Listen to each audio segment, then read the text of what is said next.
Good afternoon, and welcome to the Voice of Wisdom.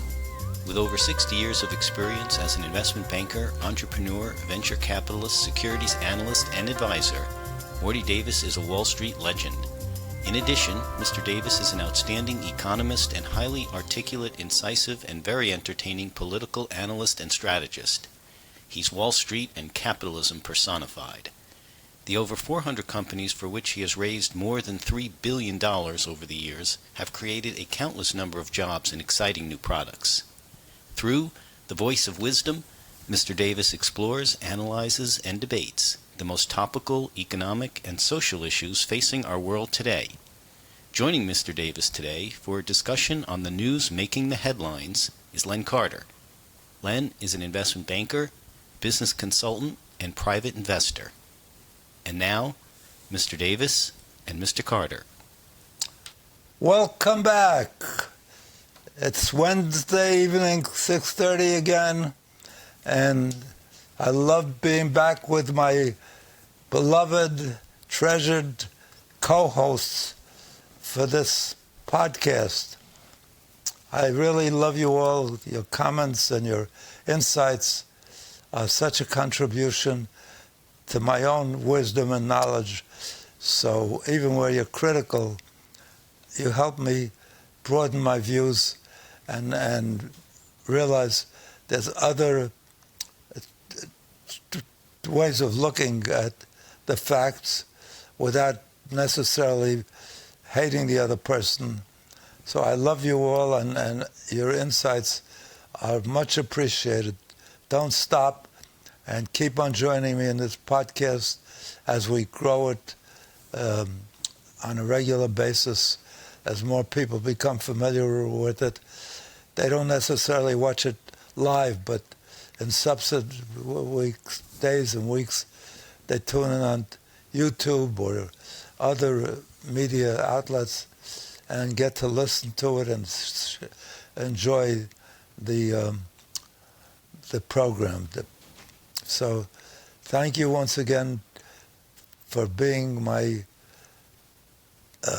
assets, my really productive, contributing co-hosts. In fact, you are the hosts. I wouldn't do the program if you weren't there, because I'd be talking to myself. So again, welcome back. I always enjoy Wednesday 6:30 because I get to visit with you and get feedback in the subsequent week. And tonight, we're privileged once again to have this brilliant Leonard Carey with us. As I've mentioned so many times, he's a real genius. He's a graduate with master's degrees from three of the best universities in the world in electrical engineering. First from Cornell University, one of the elite Ivy League schools, and where he received his degree with a major in electrical engineering. And then he went on to Stanford, arguably,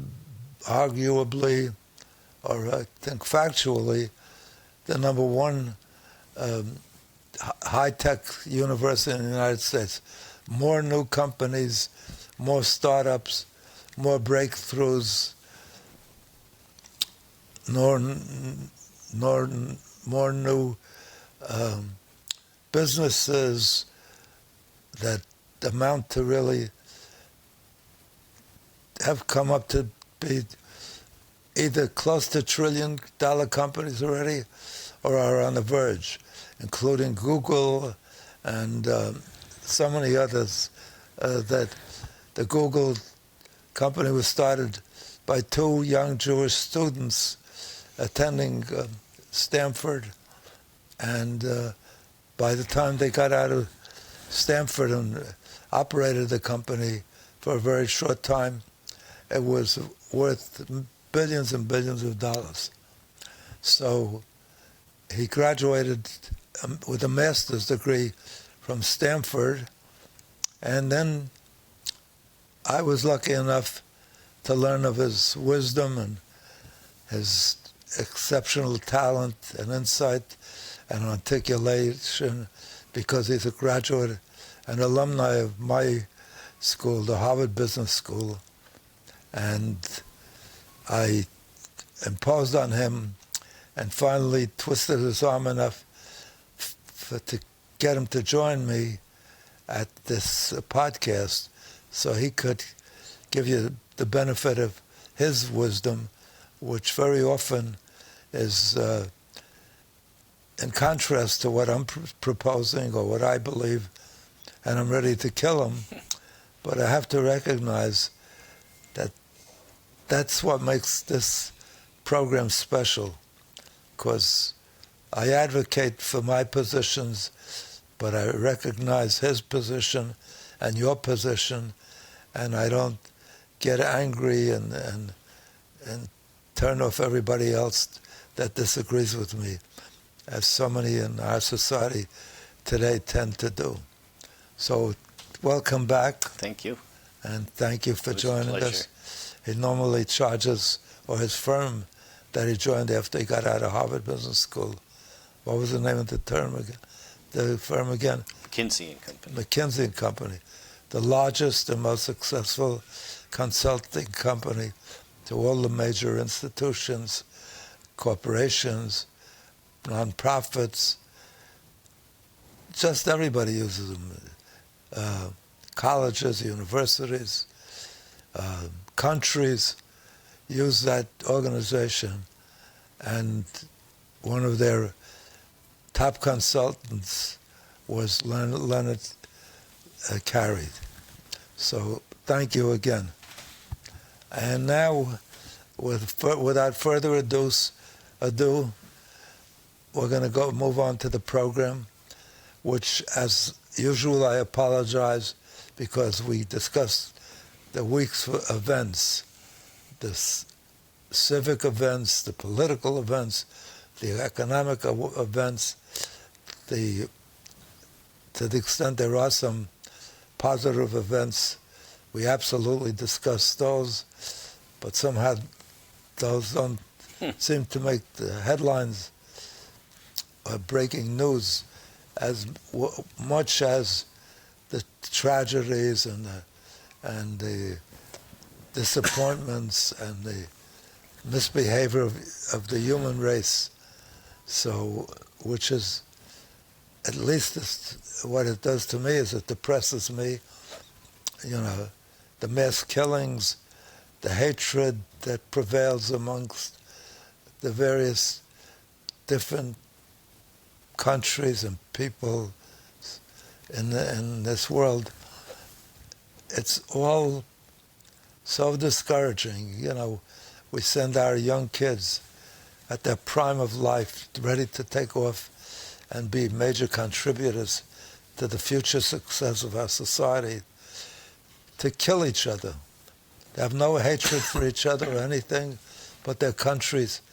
Draft them and motivate them by giving them bonuses to enlist, to kill other similar aged young people, also with promising disease and promising futures and promising developments that would make the world, and do make the world, a better place. And these are two young people, or young people that are set up against each other, to hate each other, to literally kill each other. We give them the most advanced weapons to kill each other rapidly and in large numbers. And we spend more money on so-called defense spending, which is anything but defense spending. If we were spending it on defense spending, we would spend it on the things that kill you and me, our wives, our children, our mates, our neighbors, our countrymen, our fellow human beings throughout the world. And we just never stop. Each generation we develop new, more lethal weapons that kill easier, more quickly, more people at one time. And this week is another week like that. We had mass shootings in Brown University, where students studying for their finals and getting ready for their finals were killed at their desks without any notification that they could defend themselves. They were innocent young people working to create a future which was suddenly taken away from us, from them. And in Australia, they had the worst mass slaughter of innocent people celebrating their holiday, their religious holiday, Hanukkah, on the beach of Norway. I think it was called Bondi Beach or something. It's a tourist attraction. All the people that visit, most everybody that visits, most every tourist that visits Australia visits Sydney, Melbourne, and Bondi Beach. And there were thousands gathered on the beach, and a madman and his father and his son, a father and a son, started shooting at the people on the beach, just praying and enjoying the day on the beach. And the good news was actually that a young man attacked the shooter, the son of the father that was both shooting, and he took away the gun, and he saved many, many lives, many Jewish lives. And the good news was that this was a Muslim young man, which demonstrates that we can be good to each other, we can be constructive to each other. Unfortunately, that young man put down the gun he'd taken from the attacker because he didn't want to be seen by the police as they arrived, or the military that arrived, as one of the perpetrators of this terrible slaughter. And so when he put down the gun, the son of the father that was there, both of which were there to kill those thousands of praying, enjoying the beach Jews. And he took a gun from his father and he shot this Muslim. Thankfully, he's surviving well in the hospital and he's out of critical. But that was the good news, that it shows that we still have people that share their love of humanity for each other without hatred and without regards for their other ways of practicing religion or their loyalty to different countries. That's the good news. But it was only one person out of so many in the same week that did so much terrible things. I can't even list all of the similar tragic events. A son killed a father and a mother this week, two of the most highly regarded, beloved actors and actresses and directors in the United States and throughout the world. They've given us so much joy over the years and so much rich movies and TV segments. Unbelievable. They were almost universally loved. I say almost because Trump, I think, mistakenly or inappropriately attacked Carl Reiner as being a bad guy and so forth. I say inappropriately, even if he was, which nobody says he was, but when an unfortunate event like that, a tragedy like that occurs, and a father and a mother of a young man is killed by their own son, the least we can do is show some empathy, and you're sorry that it happened, and we wish them well.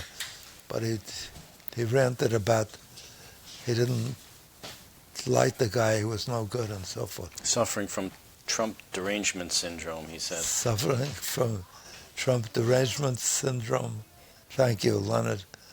And but that was good. The good news that somebody behaved well, and more than well, risked his own life to save other people, with which he has no special connection, and in fact, many of his own people have animosity to the Jewish people.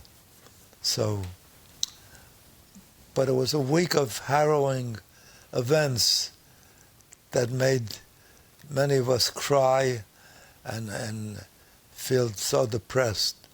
So I apologize that we have to discuss that, but that was one of the major events of the week. Or not one of, but a number of the major events that were announced as breaking the news and then discussed on it for an item on all the TV shows and all the cable news and all the social media. And so I start off the program every week by apologizing, by doing the same thing that the cable news does and the social media does and all the various outlets that convey this harrowing, disappointing news, disappointing in the behavior of our fellow human beings, behaving like worse than animals. Animals only kill for food, they don't kill for hatred as such. So it's a sad commentary. But anyway, without further ado, because I do that, I want to suggest one way of overcoming all your depressions and improving your life forever hereafter if you follow my instructions. As soon as this program is over, not during the podcast, but as soon as it's over, don't delay. Run out and acquire a copy of this book that's on your screen called Happiness Guaranteed or Your Misery Back. And on the bottom of that page it says how to be happy no matter what. And that's what this book teaches you.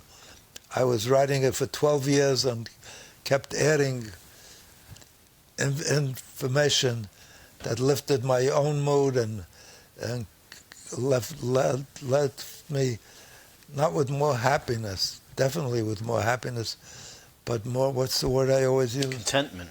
More contentment, which is better than happiness in the sense that a lot of what we consider in the United States happiness is when everybody's banging each other on the back and laughing and jumping up and down because they had 12 beers or a pint of, what's the Russian drink? Vodka. Vodka or scotch or whatever, inspires them to go crazy,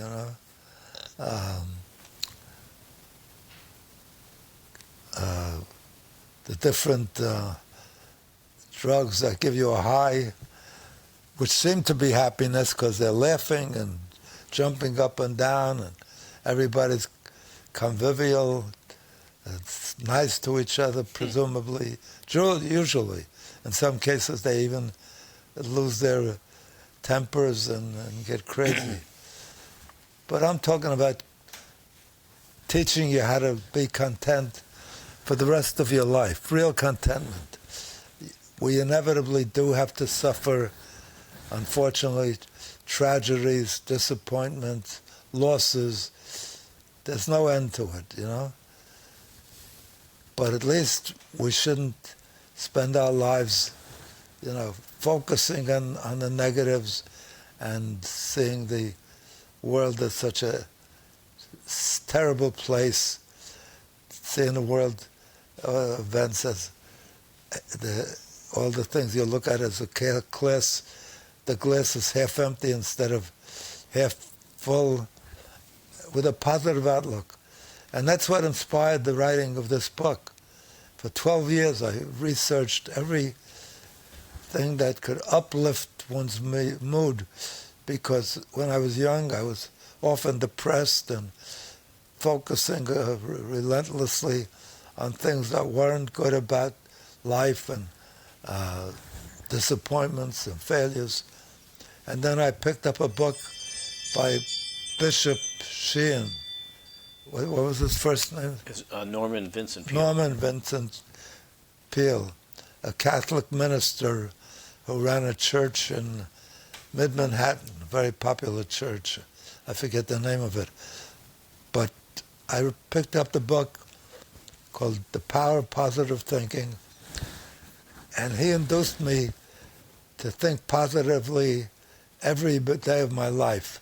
And if you think positively, positive things happen. I'm the proof of that.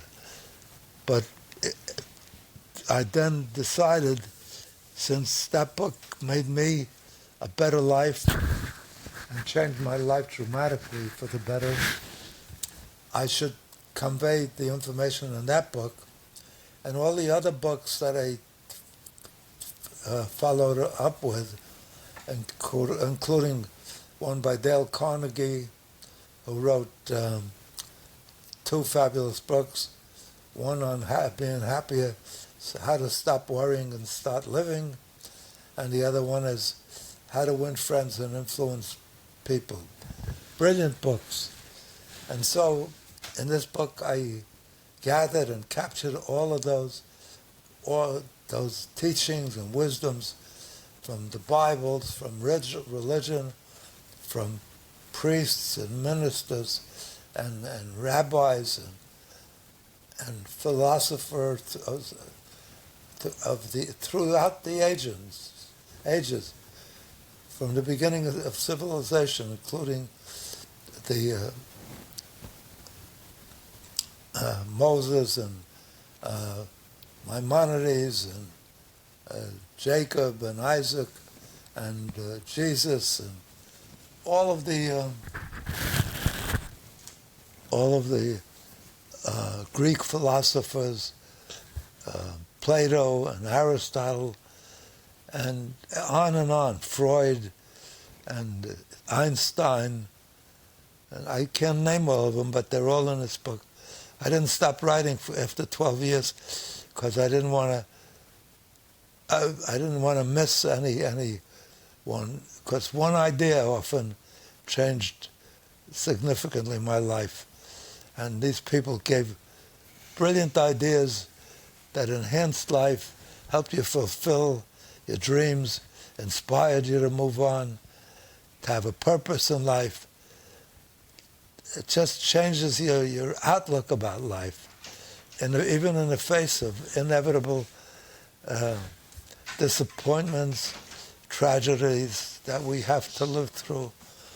And I can't even describe all the negatives that occur every single day in this world by so-called leaders that are the elected and chosen leaders of their countries or kings or whatever.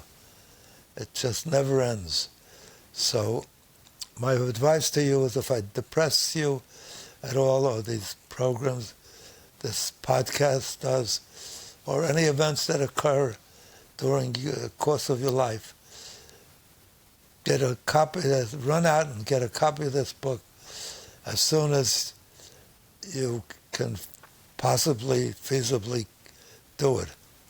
And I'm so positive, absolutely positive and confident that it will enhance and, what's the word again? Contentment. Add to the contentment. That word escapes me in spite of the fact that's what I want for myself and my kids and my wife, my mates and my friends, my neighbors, my fellow citizens, and my fellow man throughout the world. Contentment. So if you want to have a shot of vodka, you could do that, but that's not happiness. Might make you feel better for a few minutes or even a few hours, and or a number of beers might do the same things, or some drugs that have that kind of impact might even kill you. So many of these drugs, even the ones that cure you, if you look at the announcement related to them on their commercials, the cure is worse than the disease. They say they may give you cancer, heart disease, Alzheimer's, the worst things. And so fentanyl that killed so many Americans. So don't go for the quick fix. This book gives you a fix for all the rest of the days of your life. I don't say it'll help you experience tragedies, because that would be a lie. If we live long enough, every one of us has to live through tragedies, disappointment, failures. It's human life. But there's ways to deal with it in effective ways, as I did through Bishop Sheen, and seeing the positive in everything and seeing the glass full instead of half empty all the time. And it's just made such a difference in my life. That's why even after 12 years, I was still trying to research additional sources of such wise advice, such treasured advice. So I got all that in this book. And the reason I didn't finish after 12 years, I wanted to make sure I didn't leave out anything. But my daughter, who's written several books herself, my daughter Rookie, read the book and she said, "Daddy, it's phenomenal. Since I read the book with its humor and its jokes and its anecdotes and its uplifting and enhancing, mood-inspiring effect on me, I can't wait for you to publish it." And I said, "Rookie, I want to see if I could find some more." And she said, "It has enough if you never add another word, but I'll help you. I have some additional humor and jokes and inspirational stories that you can add to it," and I did. And so she became my co-author. After 12 years, I issued it after about 14 years.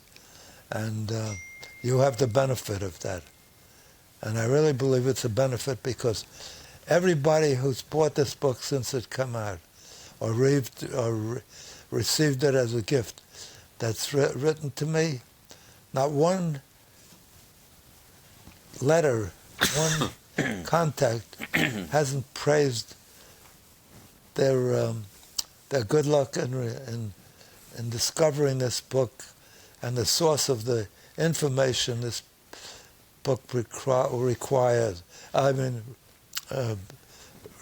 presents to them, or help them get insights on how to be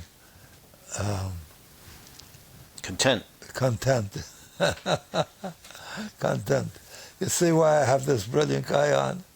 Even just if he adds that one word every week.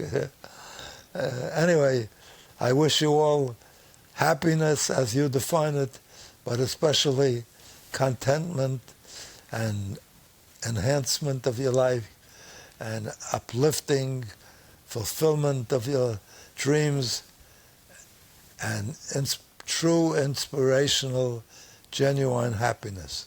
And if you want that, get the book. But I'm so positive it will be beneficial from all the feedback I've gotten over the years, that if you don't find it beneficial and rewarding and worth many times what you paid for it, I promise you I will give you the best deal ever, which itself should make you happy. Because if you just drop me a note along with the purchase slip, I'll give you double your money back.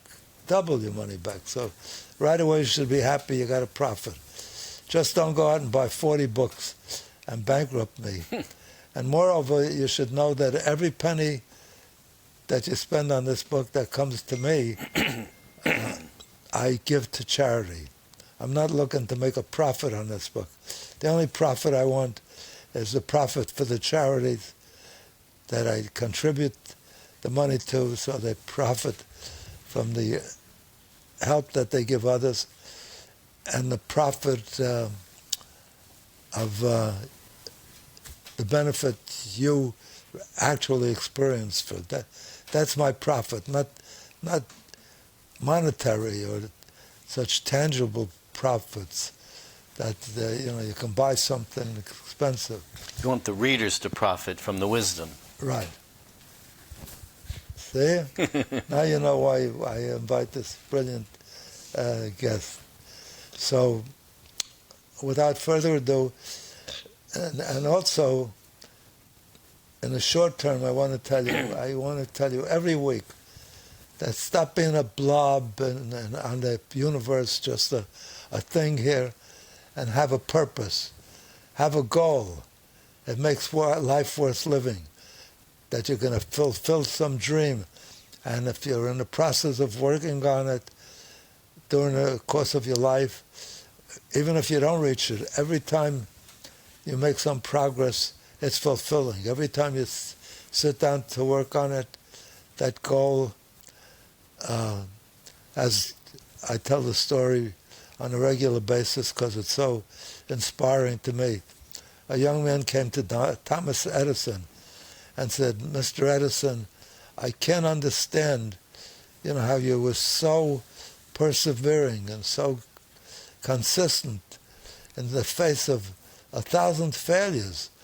Most of us, I know for me, if I fail 2 or 3 times, I give up and try to move on to some other project or forget about my failure and this effort. And you kept on pursuing this, 1,000 failures, till you developed this magical advancement in human behavior, the electric bulb. People don't even think about it anymore. It's automatic. But it makes sense if you had to live without the electric bulb and read at night or do anything at night, even walk out on the street without lights. You can't say all the benefits you get from it. From going to the library in a dark library and you can't read the book, the brilliant stuff or encouraging stuff or stimulating stories. So anyway, Edison said to the young man, "Who told you I failed 1,000 times?" And the young man said, "Everybody knows it. When I was in high school, my teachers used to talk about it, how you have to persevere, you have to continue. And in college, we discussed it. And it's always brought up whenever somebody gets too discouraged. We mention it to each other. And how did you do it?" So he said, "Young man, I never failed once. I don't know where you got that story." He says, 1,000 times I succeeded in finding out what didn't work. And each time I succeeded in that, I got one step closer, and I was happy to get there. knowing that I'm moving forward towards my ultimate goal. And it inspired me every time to sit down and work on it again. So I'm telling you, if you have a purpose, it makes life worthwhile. Don't just say you have a purpose, but sit down, review it, think about it, and establish firmly in your mind what goal you would like to achieve, and moreover, make sure it's one that you have the capacity and the talent to achieve, because I wanted to be Elvis Presley, but I had no hope of even being able to sing one song in my life that would not chase people away. I just didn't have that talent. So pick something that you can, within your talents, within your capacity, realistically achieve. And there are thousands and thousands of things you can achieve. You don't even know your own power till you start. So that in itself, if you start as soon as possible, you can't start till you finish listening to this podcast or sharing as a cohort in this, making this podcast the success that it is.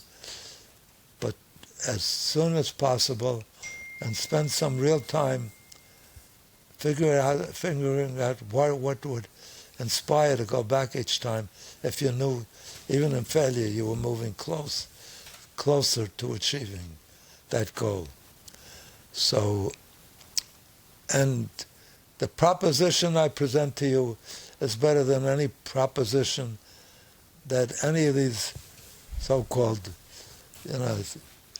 generous offers are to try drugs or try some new fangled invention or whatever, that if you're not happy with it, if you send us back the jar or the product or whatever, you can even keep the jar and finish taking the pills, we will refund your purchase price.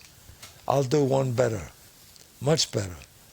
I will, if you send me the purchase price, the ticket with the purchase price on it, that when you bought it, or even when you got it as a gift and you didn't spend your own money, but if you ask the person that gifted it to you, would just send me the purchase slip, I will refund double the amount that you or the person that gifted it to you paid for it. So right away that should make you happy. How many other things can you double your money on? Although my wife always used to tell me, she went to, what was the place in Boston when I was at Harvard Business School, Filene's Basement. And she saved me so much money today. I saved maybe $500. I said, gee, that's great. What did you do? She said, I bought these dresses and outfits, and I saved over $500. The more she saved, I couldn't figure out, even in Harvard education. If she saved you any more, you'd be totally broke. The more she saved, the more I was going, my bank account was diminishing. Don't save me so much. Yeah. So anyway, I don't know how you could get a better deal. You can keep the book, too.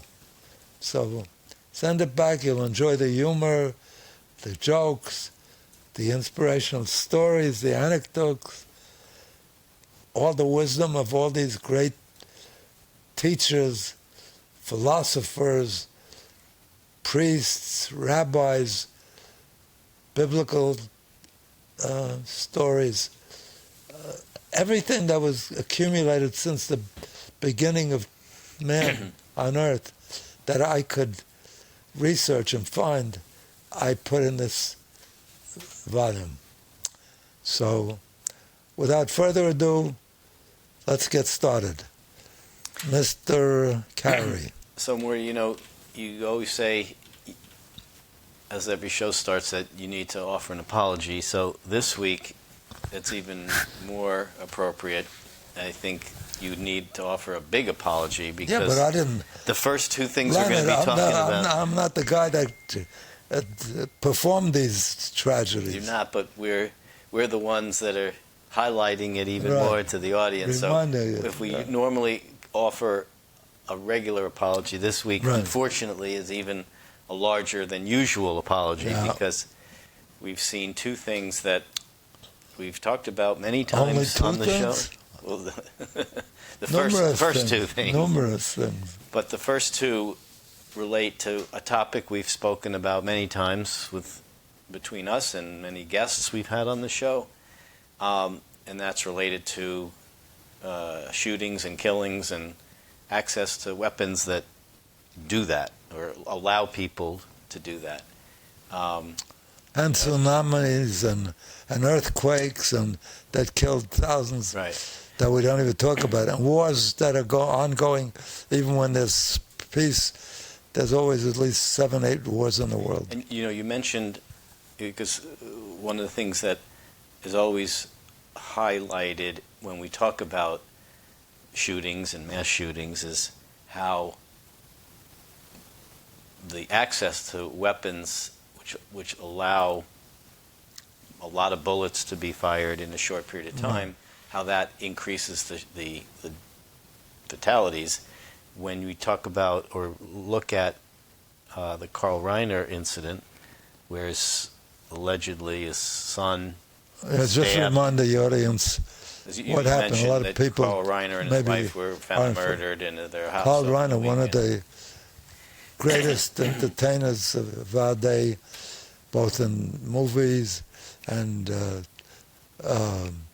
soap operas and stories over television, and great actor, fabulous humorist, and directed some of the most important movies. Yeah. So he was found murdered, and his wife, and police believe it was by his son. yeah, But even the son did it by their with son. with a knife. Yeah, by Reiner's son, not the police chief's No, son. their son. No, Their I'm son. saying the wife and her. Yeah.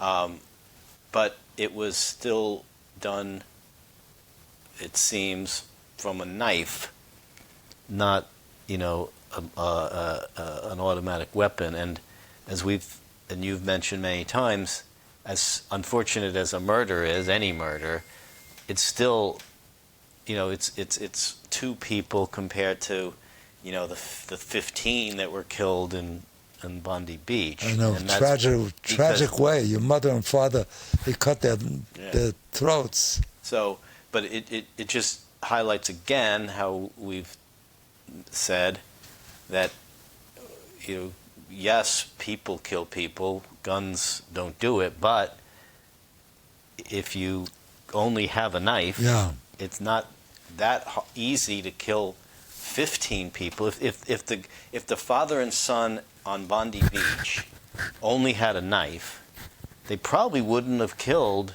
all 15 people that they killed, and the many others that were injured. They may not have killed anybody anyone because you can fight off a guy with right.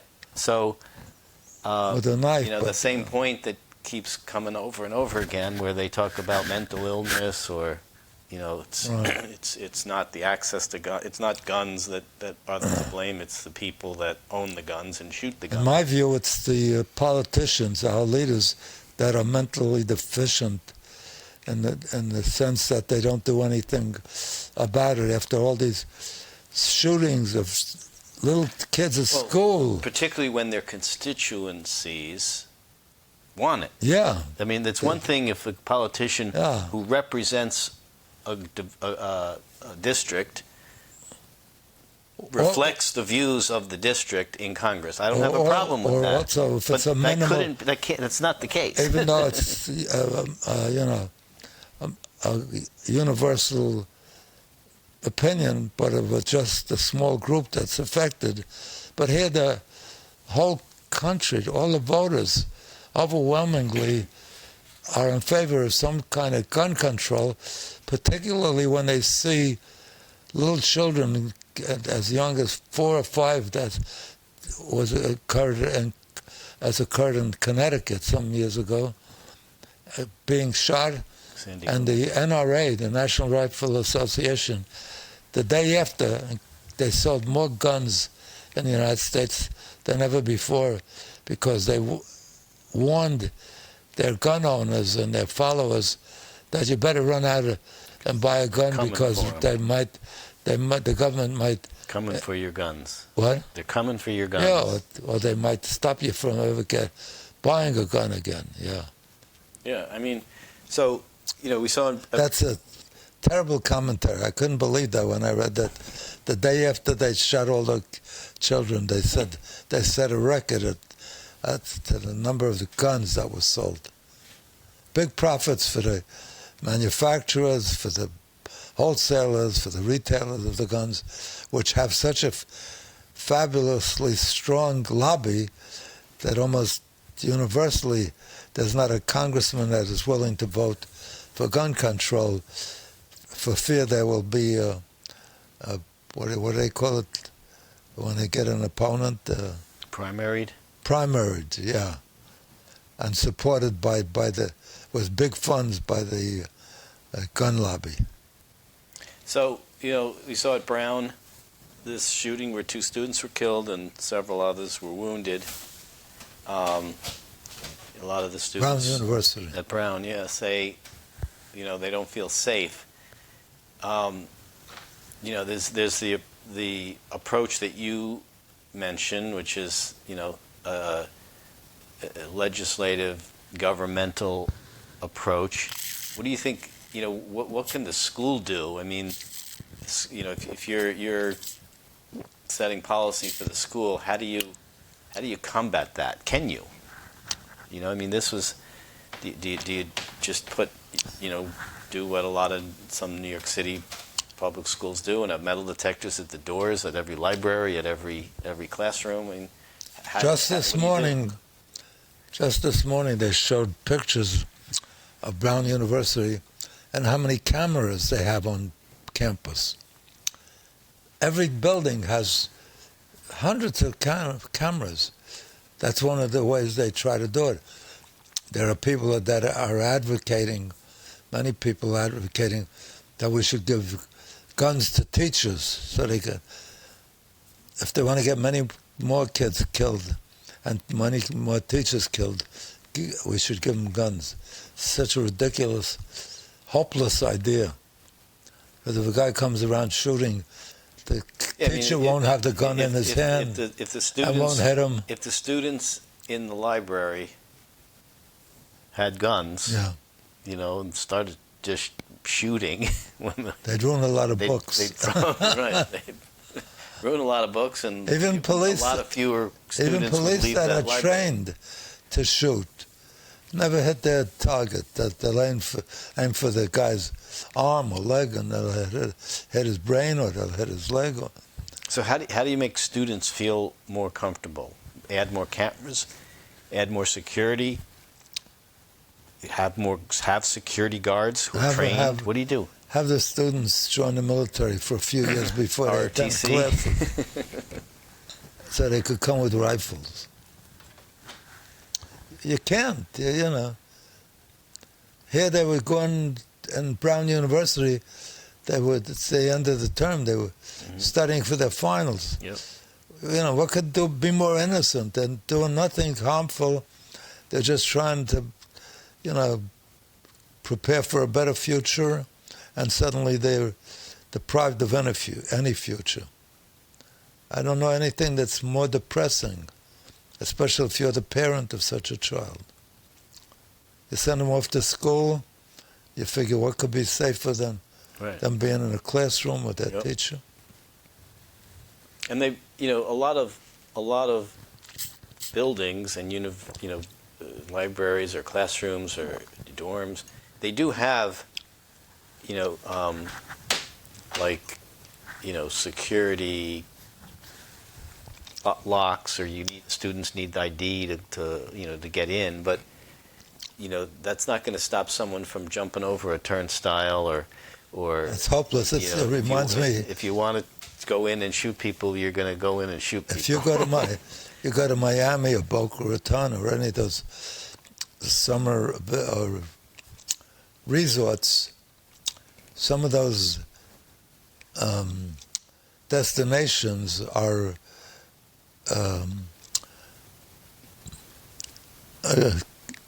like a bunch of homes within a complex, and they hire a guard at the entry.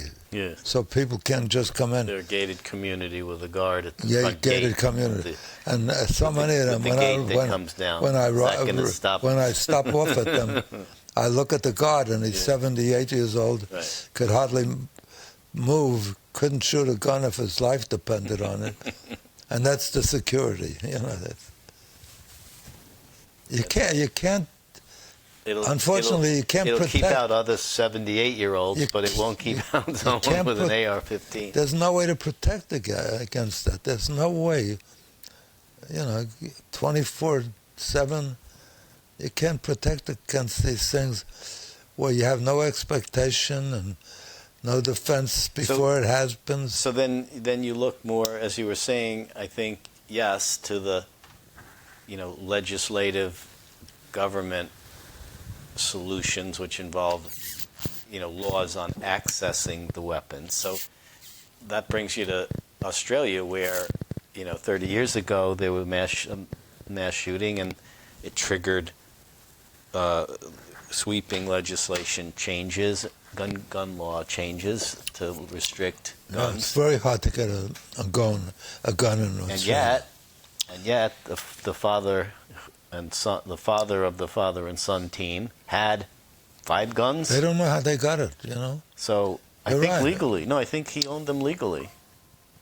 So I don't think so. what is Australia? What do you think that he? I think I read that he actually he applied for a permit. Yeah, but I don't know. He got it. I don't know that you get a permit for many guns. Well, he You had to study for a year and be under the guidance of the police department. But I don't. A whole year. I don't think it was, the similar thing like in New York City, where many of the, weapons are just truly illegal. I think Australia thought it was doing a smart thing, and it was, because over the 30 years there haven't been nearly as many mass shootings there This is the as there first are time. here.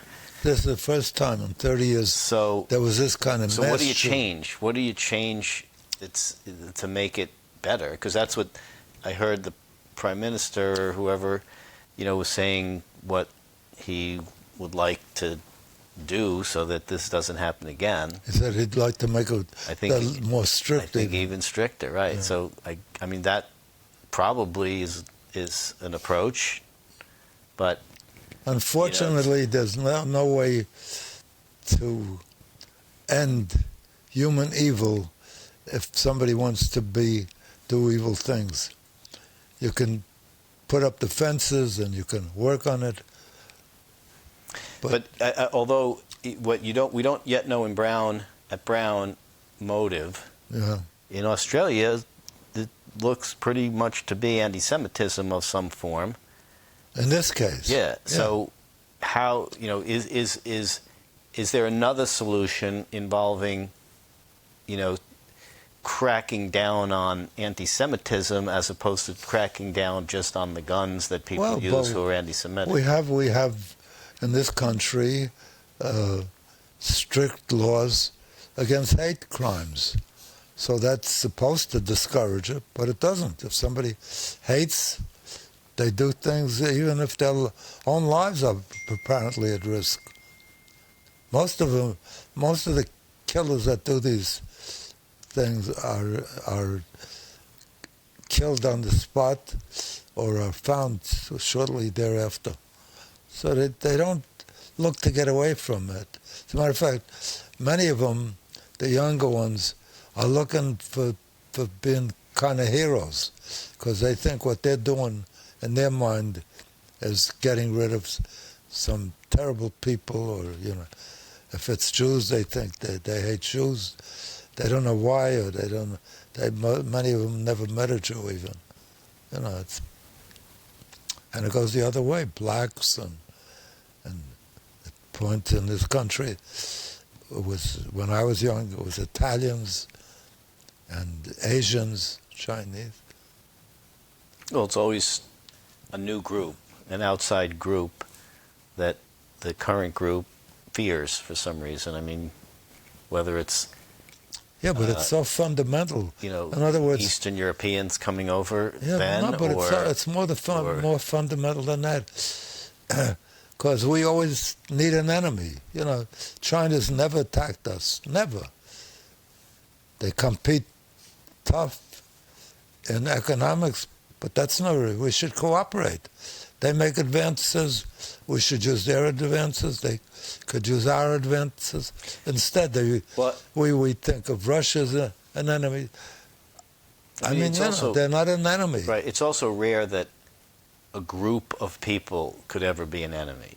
Individuals within a whole group, could be an enemy. It's like when this whole issue with the Somalians in Minneapolis, who some of them, there was a group of Somalians who defrauded the government on COVID funds and PPP money or whatever they did, and yeah, those are bad guys. I mean, they happen to be Somalians, but that doesn't mean Somalians are bad guys. And so, the tendency, with this scapegoating is to generalize to the whole group so that there's an enemy. Well, there are certain groups that, by reputation or by evidence, are more likely to be violent against others. For example, even within the religion, Muslims, the Shiites kill the Sunnis every single day because they pray to a different segment of the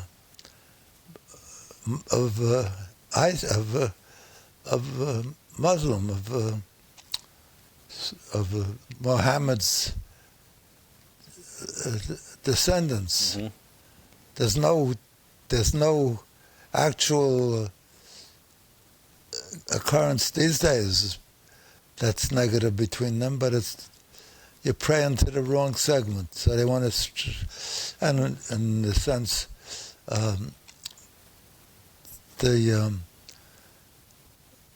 Iran, some group from Iran captured a city in Iraq several years ago and said everybody in this city has to convert to Muslim, or we're going to kill them, or if you don't want to get killed, you can immediately get up and leave and carry out only what you can carry out. In other words, you can take your house with you. That's the most valuable thing you own. You can't take your automobile. You could take whatever you could carry out, which is minimal. If you want to take a picture of your kids along, they let you do. So they had tons of conversions because people wanted to save their lives. They had many people that took off for different places, and they had others that were killed, that stayed and didn't convert and were killed. Well, we only have a few minutes left, so let's talk about one other issue that's killing people besides guns. Yeah. Prices. A lot of people are suffering from the affordability crisis, as we hear it called, where prices have gone up more than wages have gone up, so it puts a pinch on people for whom that's a close balance. Uh-huh. Polls show that Americans are souring on Trump's handling of the economy, even as his allies insist that the real problem is Democratic spin and media bias. Mm-hmm. President Trump says the affordability crisis, or that new term, is a Democratic hoax, and it's not really true. So each side's blaming the other side, which we often see in politics. The Republicans still blaming the Biden administration and policies from there, and the Democrats blaming the Trump administration, pointing to his promises of reducing prices on day one and inflation being higher than, I believe now, higher than early, soon after his first taking office in last January. So what do you think? Who's to blame, if anybody? Or both to blame, neither, everyone? No, the truth is, I doubt that Trump ever stopped at the supermarket to buy eggs or anything and see the price, and then subsequently sees eggs that were $1 a dozen and $9 a dozen, and can't understand why people at the lowest end of the economic ladder can't afford any increase. They're barely making it when it's $1, or the same with paying premiums for their health care, and they're taking away, subsidies to help them afford it, and they don't. If you're well-fed, it's hard to identify with a person that's not well-fed. And not only that, they're not brave. These guys, all they care about is being elected. There's something in teaching of our sages by some of the rabbis. It says, in a city, there is no man, be a man. How many guys in Congress stand up and fight for things that we're happy they're fighting for and continue? They can't. It's lined up against them. I mean, I think they're enormous. They would want to, but they're too scared. Too scared, or they know they won't get reelected. That they'll fund the other guy. That's what they're scared of. Of getting primaried. I'm losing their reelection. That's the goal. Some years ago, Citizens United, the Supreme Court passed a law before you were limited to how much you could contribute. And then they said corporations are individuals. So corporations can contribute, or could be treated as and could are not limited even. Whereas individuals were limited. If they set up a PAC, the PAC could raise money and support the candidate. So a final thought here as we close. Some of our younger viewers may not remember, but I'm old enough to remember Jimmy Carter when he was president in the late 70s, when we had an energy crisis and prices going up and stagflation and a lot of things that were making people's lives difficult.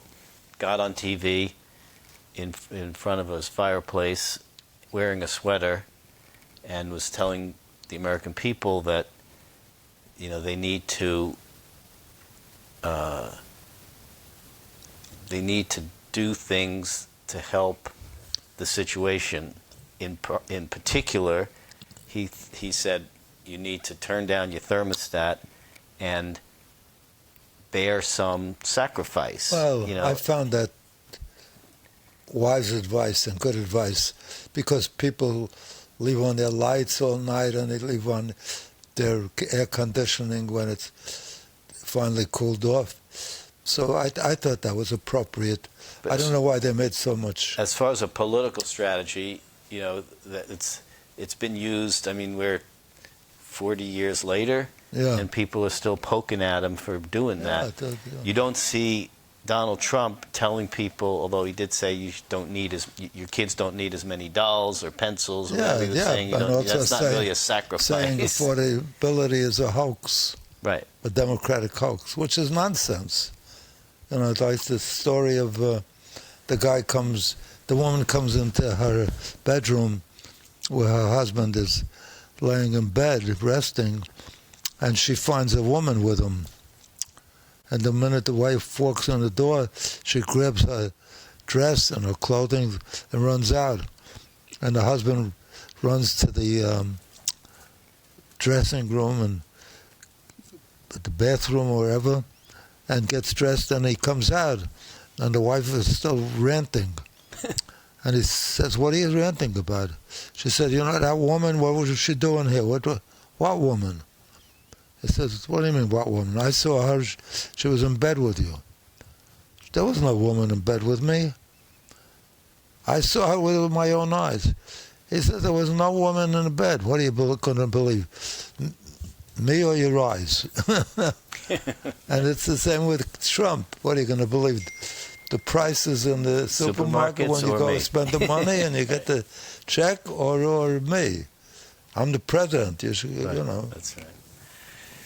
All right. So thanks for an interesting discussion. As always, we'll reconvene next time and continue apologizing. Have a great week, everybody. I love you. I hope every day in your life is better than the day before for you and your children and your mate, your loved ones, and have a happy holiday. It's interesting also, people celebrate the holiday by running out and buying stuff, and it's a happy thing. And nobody ever thinks the word holiday comes from holy day. And we don't see a demonstration much in the way of holiness. Maybe we do, to the extent they run out and buy Christmas trees or lights on their houses. But really, the sense of feeling they're being holy and close to God and making commitments to be better people, they're not holy days. So have a happy holiday or a happy holiday, and have a happy every day of your life. God bless you. Bye.